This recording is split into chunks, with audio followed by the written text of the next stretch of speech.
It's known as the world's greatest county fair. The food, rides, and entertainment found at the Clay County Fair in Spencer, Iowa, of course, playing a big part in that. And Tim can testify to all of it. He joins me live now from Spencer, where day 6 of this year's fair is officially underway. Good evening. Tell you what, Sophie, it's been a great day here. A windy day, as my hair will attest. There's no doubt about that.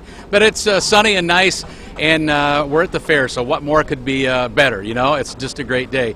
You know, I've been through this fair for years, the food, the stands, the exhibits, the ag expos.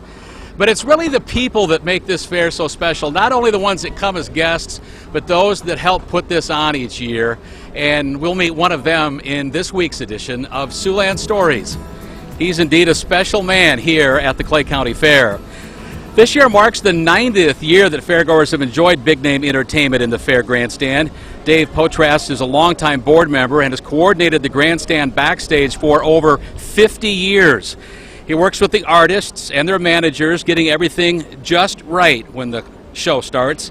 Over 5 decades, Dave has worked with some legends in the music business.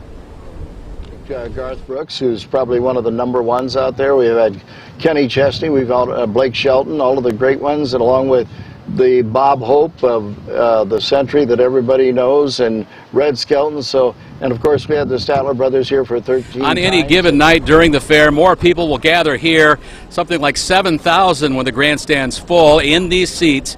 And they'll gather more here than really at any other spot in Spencer during the course of the year. Built in 1936, the grandstand provides a gathering place for families across the region, a family that Potrast says he's lucky to be part of. That's what you do it for, is to make sure that the people that buy the tickets and sit in that stands have the best time that they can have. And the fact that if you can make sure they're having a good time and enjoying themselves, they'll come back to another show in another year. Tonight's country artist Josh Turner that takes the stage. He headlines the grandstand show at about 7:30. Potrast has seen big changes over the years, not in the crowd necessarily, as over the course of the week there'll be some 30,000 that take to the grandstand. But he has seen, he says, a change in what it costs to bring this talent to town. Well, the acts have certainly changed and gotten, you know, when an act used to be like Bob Hope, did 2 shows and we paid him around $36,000. Today it's 1 show and the entertainers get anywhere from what we can afford, $85,000 to $100,000 to $1 million going down the road. That's what's changed a lot. And Dave says he couldn't get it done without the great help of 8 others that work backstage with him each night.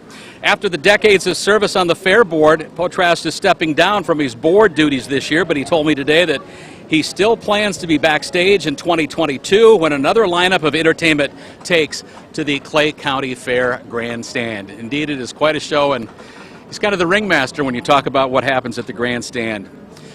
That is again at 7:30 tonight. We've still got some time to walk around the grounds and have some fun, Sophie, but we'll come back a bit later in this newscast. I'll be joined by the fair's manager and CEO, Jeremy Parsons. He'll talk about what it's like to come back 1 year after COVID canceled this fair. In the meantime, live in Spencer, Iowa at the Clay County Fair, Tim Seaman, KCAU 9 News.